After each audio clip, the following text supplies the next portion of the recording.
everybody, welcome to Customer Relationship Management course in NPTEL SWAYAM platform. This is Dr. Shagatu Chatterjee from VGSOM IIT Kharagpur who is taking this course for you.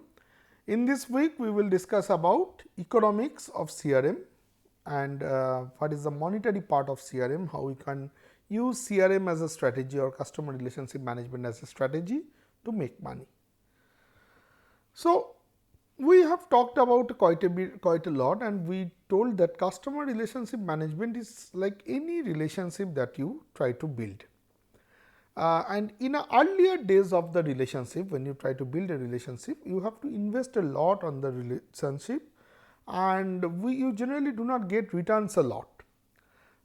But later part of time, in a human to human relationship, I will say, you have to so sometimes in the earlier days of your relationship, you may not feel good about certain factors. For example, let me give an example. Let's say when me and my wife, who was at that point my girlfriend, would have been in the earlier days of our relationship, what happened? Let's say she liked a certain kind of movies, and now I probably might have a different kind of preferences.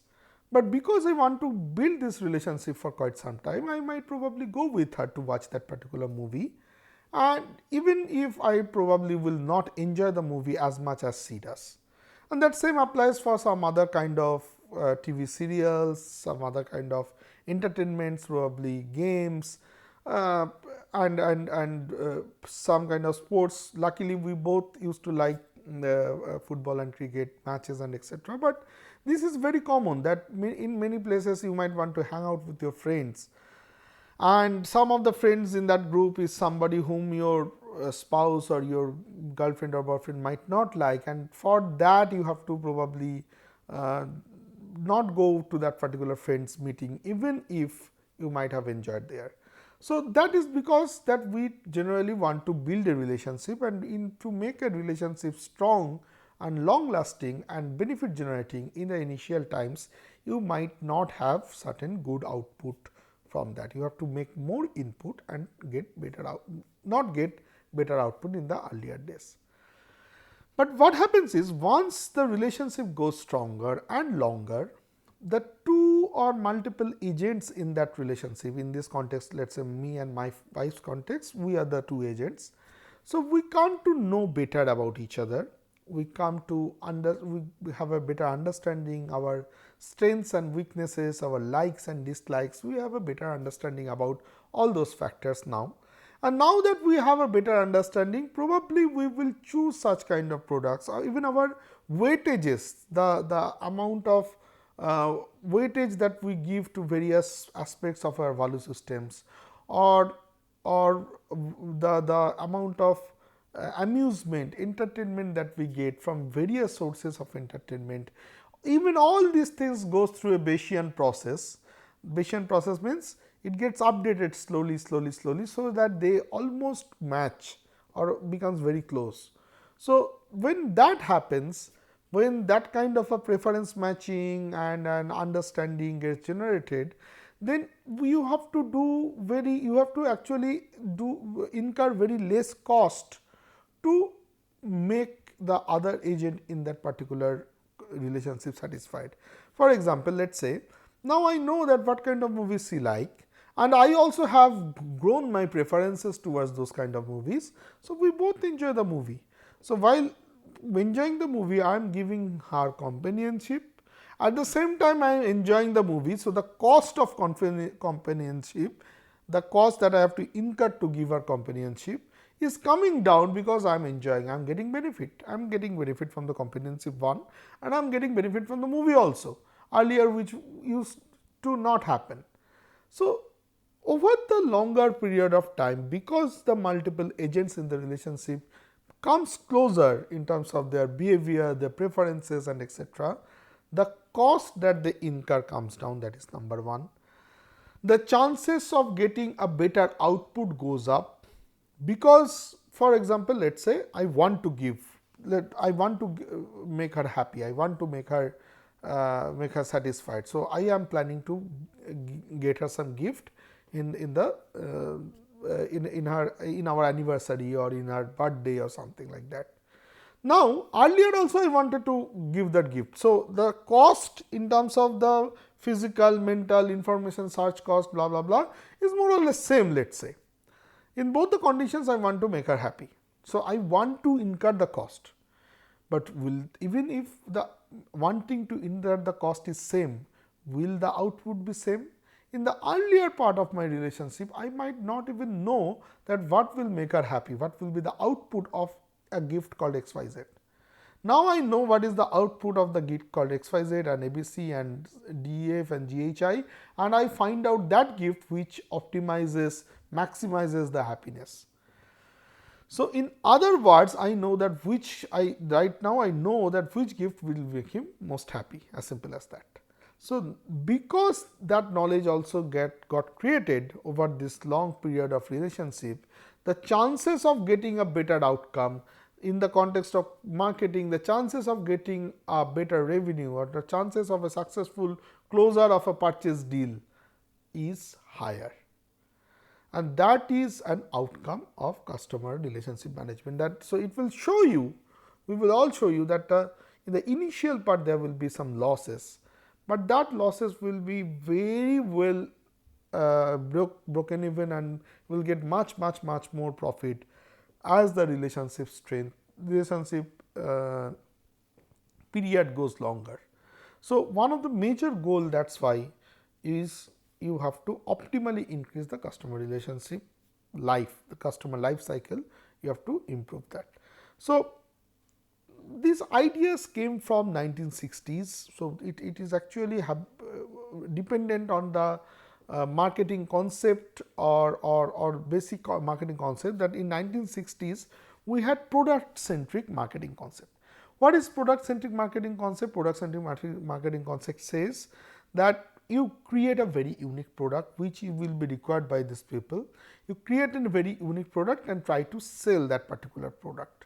So, that is a product centric marketing concept. The whole marketing, the first important step in that whole marketing procedure is to create a very unique high quality product. But later came a segment centric marketing concept. So, now also we were creating products, but first what we did is we created the customer. So, we studied the customer, and then we have broken the customer into multiple segments. And for each of these segments we try to, or depending on which segment we want to target to, we try to create a product which will be useful in that particular market. But then in 1990s, 10 years later, came the customer centric marketing, where it is the customers who will tell you what to produce, rather than you finding out what to produce, what to make, how to make them happy. It is the customers who will tell you what to produce. So, all the customer centric marketing is the whole company is looking towards the customer. Everybody is there to help the customer, whether it is the HR of the company, whether it is the finance of the company, whether it is the IT team of the organization.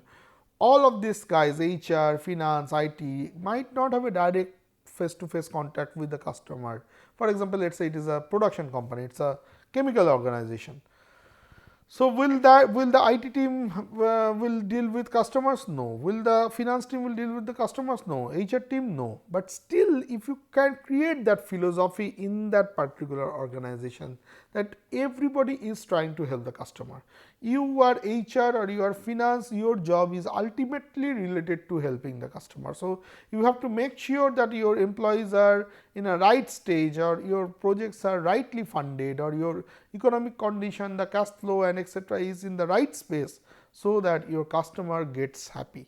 So, that is something that we call this customer centric marketing, from where this philosophy of CRM came in. And it has been seen that when you adopt that customer centric marketing, the profitability and market share has a very strong relationship. So, the higher is the market share, the higher is the profitability. Why? Because you generally go for economies of scale. If you can produce a lot, you can probably create more, you can probably reduce your price a lot, and because your cost is also low, and you can probably make higher market share, at the same time higher revenue. So, that kind of relationship we have got. Now, this is a classic example that I will talk about in this particular. So, just check about this particular thing. So, let us say if we are, I am giving an example of a car purchase. Let us say you have purchased a car. So, it is a Maruti Alto. If it is a Maruti Alto, then you will purchase the car at probably the cost of the car is around 2.5 lakhs. The question is here that whether this 2.5 lakhs is the only money that you generate for the car company. You have to understand that here what is the purpose of car? A service dominant logic says that there is nothing called a product. Every product is trying to create a solution for the customer. It is there is a problem that the customer face, and the product or service or whatever is trying to create a solution for the problem. So, the question is why do a customer want to buy a car? So, why will they want to buy a car? What is the problem that they face? They might want to buy a car because the problems that they face is that they want a private transport. Why they want a private transport? What is the problem with the other one, that is public transport? Public transport can be crowded. Public transport might not give you convenience because you might want this particular, you might have a particular time when you want to reach, and you might want to have a particular time when you want to start, and you might want this particular transport absolutely available whenever you want. So, all these things creates a problem which public transport cannot solve, and that is why you might need a private transport. You might also want something which will give you some amount of status in the society, whatever society you live in. It will give you some amount of status in the society, which is also a problem which you try to solve using a car. So, all of these things, this kind of problems you try to solve by buying a car. Now, the question is that whether buying a car only, you have bought a car that is in your garage, serves the purpose? No, because the car cannot drive on its own. So, the first thing that the car needs is fuel. Now, generally when we buy a car, what is the life cycle of the car, product life cycle of the car, how much time period you have in your mind, you keep in your mind when you purchase the car, let us say 5 years, 10 years. So, here we take on average 7 years. So, over these 7 years, you will be paying, 7 years means around 84 months, and if I say that okay, in 84 months you will be paying 3000 rupees on fuel per month. So, that comes up to be around 2.5 lakhs. So, another 2.5 lakhs rupees that you will spend on fuel over 7 years. Now, you buy a car in loan, probably the interest rate here it is written as 17% interest rate. So, then you will pay around 1 lakh, close to 1 lakh over 5 years in interest. So, that is also something that you pay. Now, over the 7 years that you are keeping this car, the car will need maintenance, and the maintenance you have to go to the, so sometimes there is extended warranty, sometimes 1 year warranty, or whatever be the case, you want to spend some money on the maintenance also. So, if we assume that every month it is, every year it is 15,000 rupees, then total maintenance is around 1 lakh. And then you have to also pay for insurance. So, over 7 year 3000 rupees or 4000 rupees every year. So, it is around 0.25.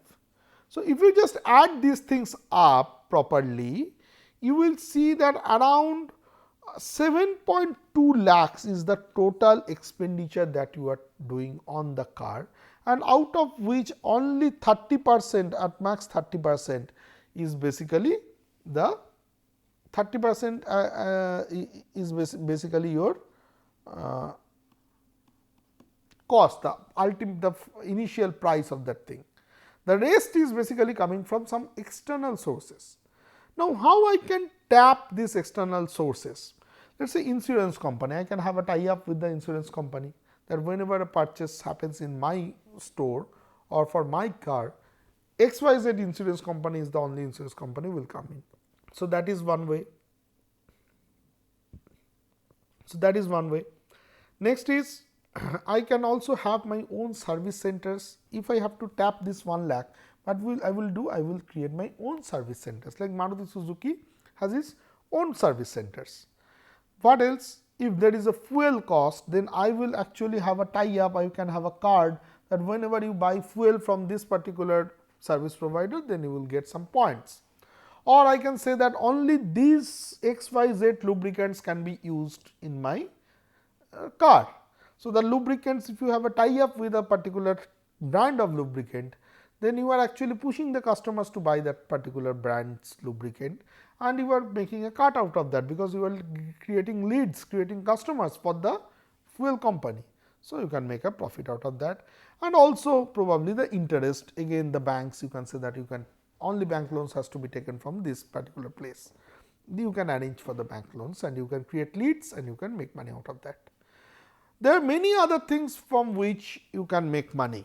You have to understand, we missed some of the things. For example, even if your car is there, you have managed all the finances, insurances, fuels, repairs, somebody is there to drive the car. No? You have to, at least either you need a driver or you have to learn the driving. So, for that the car companies like Maruti Suzuki comes up with driving school or certified drivers. So, you can money out of that, make money out of this. So, whenever we buy car, either we need a driver or we learn to drive. So, that is something which is also one avenue from where I can make money, right. What else I can make money? Now, let us say I have used it for 7 years, now I want to sell the car and I want to buy a new one. So, there is a huge used car market, and you can create that used car market for your customers. You can say that you do not have to go somewhere else. You can come here, we will arrange for your sale and I will give you, I will take a small commission. Again you are making money out of it. So, there are many ways in which you are making money from a car, and only very less percentage of that making money is basically the purchase. The rest, so you do lots of branding and marketing blah blah blah to make sure that the purchase happens, but it is actually the money making happens after you made the purchase. For the customer, the Maruti Suzuki, they starts making money through the services and solutions that they provide rather than the car. So, then I actually sometimes wonder that what is the business of Maruti? Is Maruti's business is to make cars, sell cars, or to sell something else, sell car accessory services, is something that is an important factor to understand. So, that is what customer lifetime value is, or economics of CRM is, that you do not make money from this, you make money from all of this. So, you can see that it has been told that based on the calculation shown before, the product cost is 34% and actually low, because if you consider driver and other things, the fuel cost is 35%, the financial costs are 17% and the spares and services is 14%. You have to focus on all these other things also along with the product. And we have also seen that customer lifetime value then depends on what, if I just talk about this customer lifetime value, one of the major drivers of customer lifetime value is the lifetime. So, let us talk about what is customer lifetime value first. Customer lifetime value is the total amount of money that you can generate from one customer over his lifetime. The total amount of, not revenue, the total amount of profit, the total amount of net income that you can generate from the customer over his lifetime. What is the current day's value of that? That is the customer lifetime value. In the today's price, what will be the today's money's worth? What will be the total income that you can generate from a customer? Now, if the customer lifetime is long, lifetime means not 70 years, 80 years life of that person. It might be, but not. Here, we are talking about a significant amount of time till which you expect that customer to be in your customer base. That is customer lifetime. So, it varies depending on, for example, for IIT Kharagpur, if it is a BTech student, the customer lifetime is 4 years. If it is engineering students, the MBA students lifetime is 2 years, but the alumni lifetime can be very long, but the customer, the student lifetime probably is 4 years, 2 years. In other contexts, probably lifetime is of 5 years. So, that is customer lifetime. Within that lifetime, how much money you can make is basically. So, the first important factor that contributes to CLV is the lifetime. As this increases, the customer lifetime value increases. Now, average revenue per year. So, basically if the total revenue that you make from me is lifetime multiplied by average revenue per year. So, both increases I am good, if this increases also I am good, if this increases also I am good.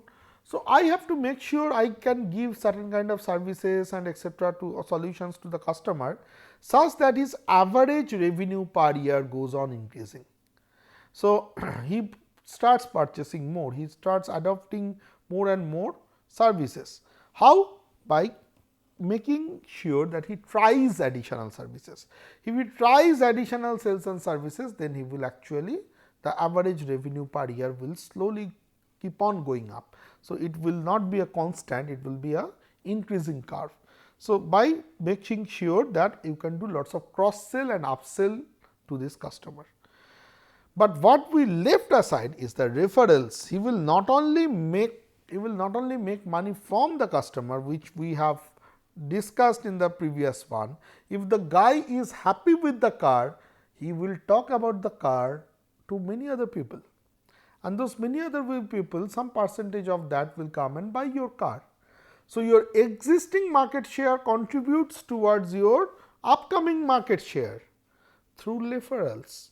So, that referrals becomes important, and you have to encourage customers to increase the referrals. There are multiple strategies that people adopt to induce the referral creating strategies in the customer relationship management, but referrals is an important factor. So, all of these things together create the customer lifetime value, and you have to monetarily calculate this customer lifetime value. Why? You have to monetarily calculate because you have to know that who are your profitable customers, who are your non-profitable customers. We have discussed about based by case. So, it is important to identify your profitable and not so profitable customers, one. Second is you have to understand that whether there is a way to make your non so profitable customer to more profitable customer, or is there a way to make your profitable customer to further profitable customer. What is the backlog, what is the blockage, what is the thing that you can do so that blockage goes away. So, is it that the referrals are not happening, or upsell or cross sell is not happening, or the lifetime is small, and within that small lifetime lots of purchase happening. So, which one is the major reason for your customer lifetime value to be small is something that as a company that you have to find out. So, all of these details, when you do it properly, then you can see something like this curve, that in year 0 there will be a loss, and the year 0 the acquisition cost is there, and that is why the base profit is negative. But next there is a base profit, and then there is a revenue growth, which is additional sales and services, and then there is referrals. So, slowly from second year, third year, fourth year onwards, your total profit keeps on increasing slowly. So, the base profit remains same, but you start selling lots of other stuff, and then you start charging for some additional upskill product or upsell product, or you can make money from the referrals also. So, this is something that we try to see. So, in the next video what I will do is I will show you certain examples of how to calculate customer lifetime value with some data. So, thank you very much for being with me in this particular video. In the next video I will come back with some Excel hands-ons. Thank you.